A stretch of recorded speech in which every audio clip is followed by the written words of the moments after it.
Hello दोस्तों, अहमदाबाद में इतना बड़ा प्लेन क्रैश कैसे हुआ? ये सवाल आपके मन में ज़रूर होगा। इतना बड़ा हादसा आखिरकार कैसे हो सकता है? 246 लोग जिंदा जल गए। और आप सब लोग ये भी जानते हो कि फ़्लाइट्स दुनिया भर में कितनी ज़्यादा सेफ़ मानी जाती हैं। दुनिया भर की सबसे सेफ़ेस्ट फ़्लाइट ही मानी जाती हैं कहीं देश में ट्रैवल करने के लिए। तो ये अचानक इतना बड़ा हादसा हुआ तो हुआ कैसे?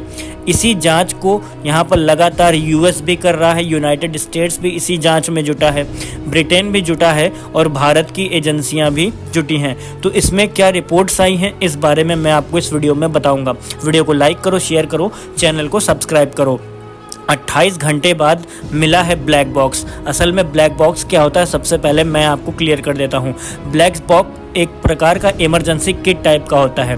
उस ब्लैक बॉक्स में सारा डेटा होता है अंतिम समय का, मतलब फ़्लाइट क्रैश होने तक अंतिम समय में दोनों जो पायलट्स होते हैं उन दोनों के बीच में क्या क्या बातें हुई हैं, क्या तकनीकी ख़राबी की वजह से फ़्लाइट यहाँ पर जो क्रैश हुई, वो सारा का सारा डेटा ब्लैक बॉक्स में होता है।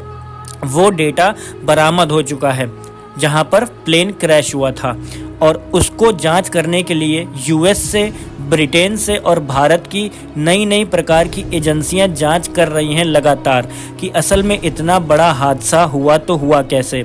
246 लोग जिंदा जल गए, कोई भी नहीं बच पाया पूरे फ्लाइट हादसे में।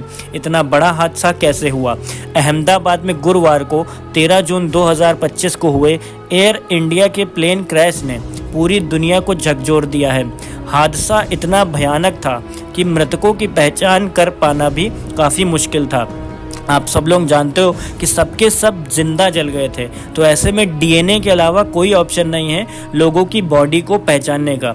इस समय हर किसी के मन में यही सवाल है कि जिस प्लेन को दुनिया भर में सुरक्षित माना जा रहा है, आखिर वो उड़ाने के पीछे कुछ सेकंड बाद ही दुर्घटनाग्रस्त कैसे हो गया? प्लेन जैसे ही टेक ऑफ किया वैसे ही दुर्घटनाग्रस्त कैसे हो गया? भारत का AAIB इस मामले की पूर्ण रूप से जांच कर रहा है। ऐसे में यूएस और ब्रिटेन भारत की एयर इंडिया फ्लाइट के ऊपर लगातार शक कर रहे हैं। आप सबने सही सुना, यूएस और ब्रिटेन का ये कहना है कि एयर इंडिया, जो कि टाटा ग्रुप रन करता है, मतलब एयर इंडिया फ्लाइट जो है वो टाटा ग्रुप के अंतर्गत आती है, ये एक इंडियन मेड फ्लाइट है।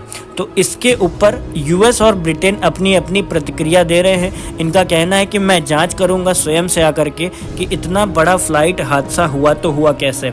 और इंटरनेट पे इस समय कुछ इंटरव्यूज़, कुछ पुरानी क्लिप्स बहुत ज़्यादा वायरल हो रही हैं। इन सब का कहना है कि एयर इंडिया की ये जो फ़्लाइट थी ये बहुत पहले से ही ख़राब थी।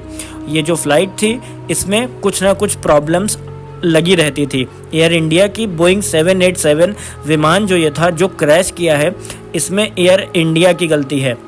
मतलब इसमें साफ रूप से अमेरिका और ब्रिटेन का कहना है कि इसमें एयर इंडिया वालों की गलती है। एयर इंडिया वालों ने प्लेन की जांच सही से नहीं करी है, जिसकी वजह से यहाँ पर इंजन की खराबी बताई जा रही है। आप सब लोगों को पता होना चाहिए कि कोई भी प्लेन टेक ऑफ करने के पहले कम से कम नहीं तो 64 टाइम्स चेक किया जाता है, और अलग अलग प्रकार की टेक्निकल टीम उसको चेक करती है कि प्लेन के कोई भी पार्ट्स यहाँ पर ख़राब तो नहीं है, प्लेन में कोई दिक्कत तो नहीं है। तो इतना सब होने के बावजूद भी जब एयर इंडिया ने प्लेन चेक भी कर लिया तो ये प्लेन क्रैश हुआ तो हुआ कैसे? और बोइंग 787 जो कि दुनिया का सबसे सुरक्षित प्लेन माना जाता है, मतलब कोई भी प्लेन हो उनमें से सबसे सुरक्षित बोइंग 787 माना जाता है, क्योंकि इसमें 2 इंजन होते हैं। इंजन तो खैर सब में 2 होते हैं, इसके इंजन बहुत ही अत्याधुनिक टेक्नोलॉजी से ग्रसित होते हैं। ये बोइंग 787 बहुत ही यहाँ पर टेक्नोलॉजी में हाईटेक प्लेन बताया जाता है। विमान का ब्लैक बॉक्स जो काफ़ी ज़्यादा इम्पॉर्टेंट होता है कि ये जो क्रैश हुआ है इसका डेटा सारा का सारा ब्लैक बॉक्स में ही होता है। तो लगातार यहाँ पर अमेरिका और ब्रिटेन चेक कर रहे हैं कि ब्लैक बॉक्स से कुछ ना कुछ सबूत मिल जाए, जिसकी वजह से एयर इंडिया और भारत को यहाँ पर अमेरिका किसी न किसी प्रकार से जलील कर सकते हैं। लेकिन आप सबका क्या कहना है, अपने वीडियो पे कमेंट करके ज़रूर बताइएगा। ब्लैक बॉक्स एक छोटा सा उपकरण होता है जो कि उड़ान के दौरान विमान के बारे में जानकारी का रिकॉर्ड रखता है या विमान दुर्घटनाओं की जांच में मदद करता है। यह बक्सा उड़ान के दौरान बिना किसी रुकावट डेटा रिकॉर्ड करता है। आधुनिक विमानों में कॉकपिट के अंदर ये रखा जाता है। डिजिटल फ्लाइट्स डेटा रिकॉर्ड्स, इसमें सारी चीज़ें आमतौर पर सब कुछ शुरू से लेकर अंत तक रिकॉर्ड होती हैं। एयर इंडिया के बोइंग 787 विमानों की सुरक्षा जांच भी होगी, जो कि ब्रिटेन और अमेरिका स्वयं करेंगे। आप सबने सही सुना, ब्रिटेन और अमेरिका का साफ रूप से इनका कहना है कि एयर इंडिया की फ़्लाइट्स में कोई ना कोई तकनीकी खराबी थी पहले से, लेकिन एयर इंडिया ने इसको नज़रअंदाज किया और फिर भी 246 लोगों की जान पर इन्होंने फ़्लाइट को उड़ने दिया। अमेरिका और ब्रिटेन का साफ रूप से ये कहना है कि ये सारी की सारी गलती यहाँ पर एयर इंडिया फ़्लाइट की है। तो इसके बारे में भी आप अपनी राय कमेंट में बता सकते हो कि अमेरिका और ब्रिटेन क्या सही कह रहे हैं। असल में जब फ़्लाइट उड़ान भरने लगती है तो उसके ऊपर कम से कम 64 से 70 लोगों के टेस्ट किए जाते हैं।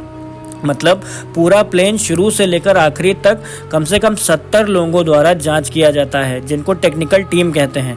वो शुरू से लेकर अंत तक सारी चीज़ें चेक करते हैं कि प्लेन में हर एक चीज़ सही से काम कर रही है या नहीं कर रही है। ऐसे में कुछ इंटरनेट पे वीडियोस और कुछ इंटरनेट पे इंटरव्यूज़ भी वायरल हो रहे थे।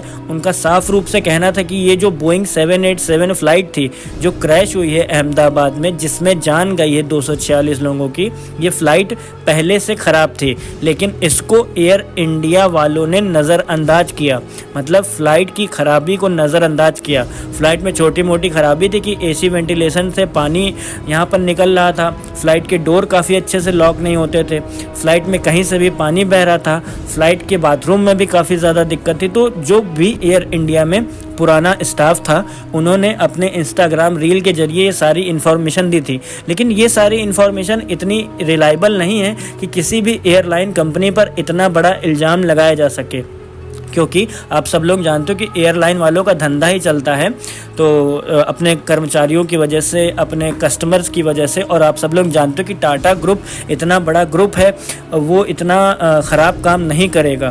तो आपकी अपनी राय क्या है कमेंट करके ज़रूर बताइएगा। फ़िलहाल अभी कम से कम 1-2 दिन का समय लगेगा, क्योंकि ब्लैक बॉक्स जो है वो ब्लैक बॉक्स सबसे पहले तो अमेरिका जाएगा, देन उसके बाद ब्रिटेन जाएगा। उस ब्लैक बॉक्स की जाँच पूर्ण रूप से भारत की सारी टीमें मिल करके, अमेरिका की सारी टीमें मिल करके, ब्रिटेन की सारी टीमें मिल करके, AAIB जिसको बोलते हैं, वो सारे टेक्नीशियंस मिल करके इसको टेस्ट करेंगे और स्वयं भारत आएंगे। इसकी जांच अमेरिका, भारत और ब्रिटेन साथ मिल करके करने वाले हैं।